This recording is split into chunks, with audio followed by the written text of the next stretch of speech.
first thing you're going to do is you're going to have your foam board here. I have 3 pieces, and I've already measured mine out just to save time, and also I only have just me to do the work and hold the camera, so yeah, it wouldn't work. So you have your foam board. Now you can use any size foam board you want. It just depends on what size nail polish rack you want.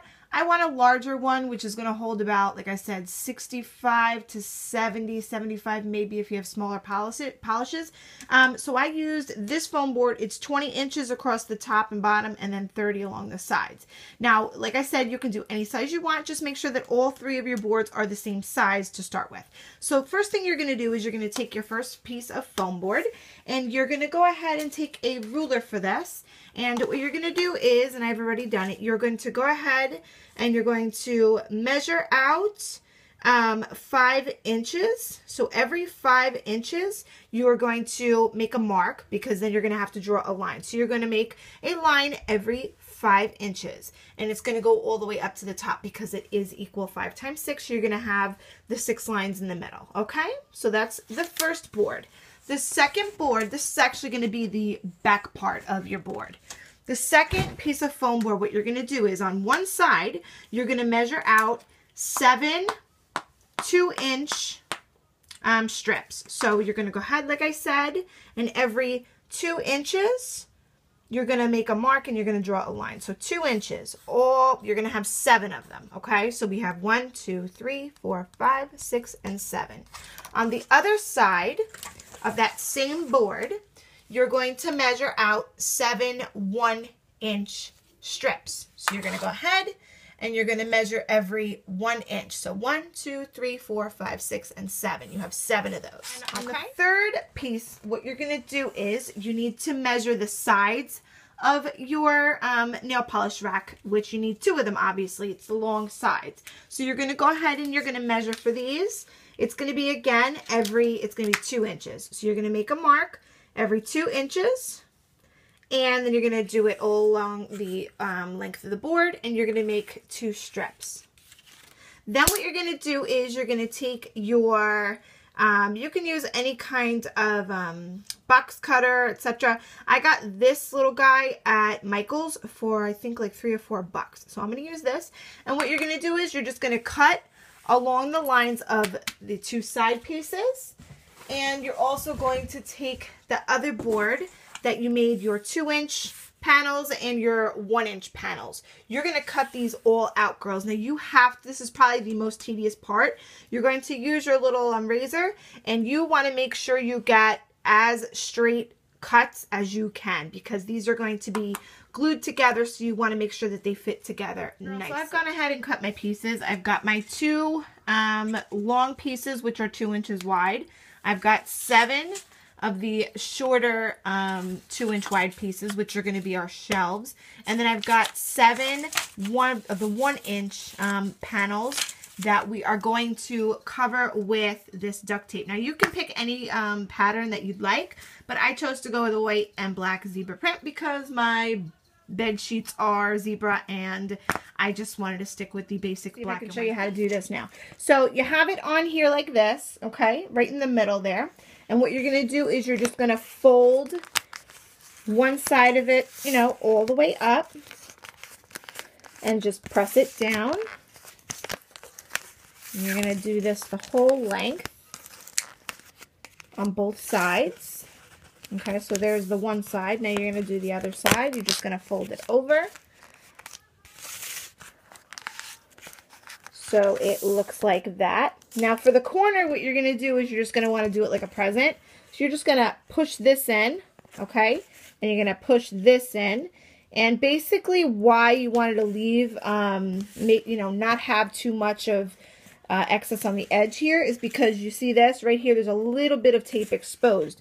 So you can just go ahead and fold it over and press down, and that will stay in place there. Do you see? So I'll do the other side and I'll show you. So you're just going to fold that in like a present, and then you're going to fold that side in, and then you're just going to fold it over and press down. So then you have a panel like that. Do you see? That's going to be like the cover, like for the front panel of your finished product there.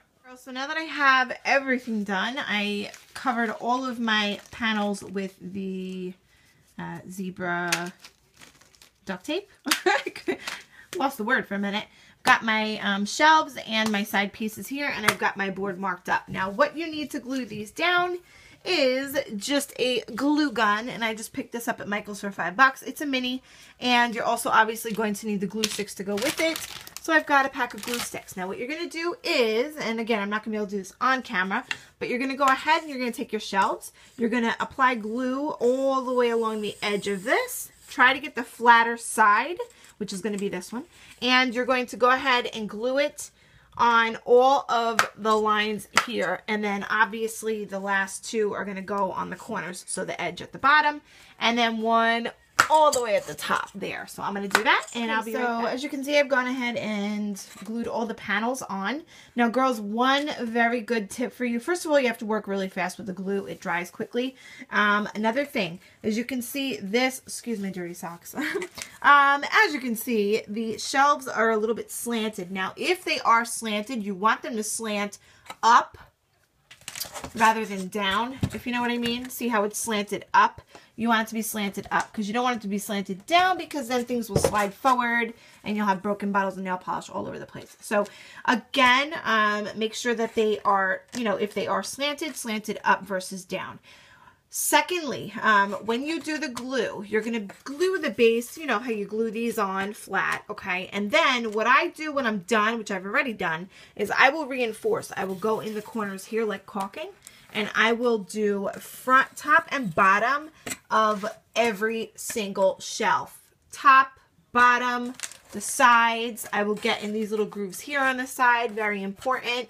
This will help to ensure, you know, the sturdiness of the unit while it's on the wall, so it can handle holding all of the polishes. So once you're done with that and you can see that everything is, you know, sturdy and not going anywhere, then you're going to go ahead and you're going to take the glue. Now I just put glue on the strip here, and then I will just stick this bad boy on, you know, every single one. So I'm going to do that, and I'll be right back. Product. So I've gone ahead and done all the front panels, and yeah, so there it is. And once you fill it up, you have a beautiful display for your nail polishes.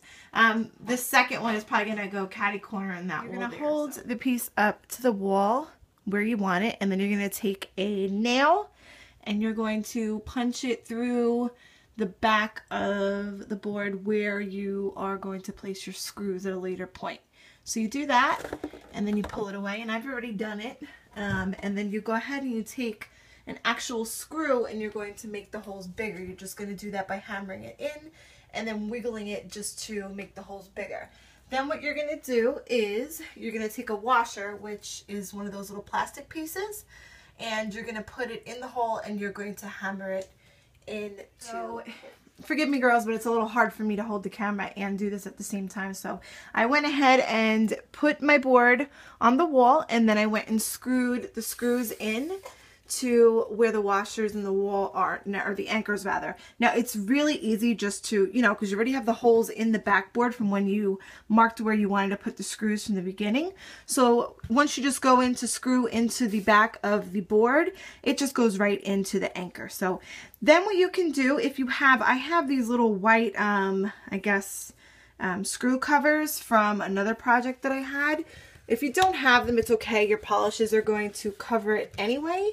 But if you do have them, they're always good to just go ahead and pop them in the back of the screws just to cover it up. Just go ahead and load up your polish. This one here has about 62 nail polishes in it right now. I didn't want to overload it just because this is my first time making this, so I don't really know how strong it's going to hold up. But it does seem very, very sturdy. I did reinforce it with lots of glue. So yeah, I hope you girls enjoyed this tutorial, or do it yourself home project kind of thing. If you like videos like this, go ahead and give it a thumbs up, girls, so I know that you want to see some more things like this in the future. And as always, thank you for watching. See you next time.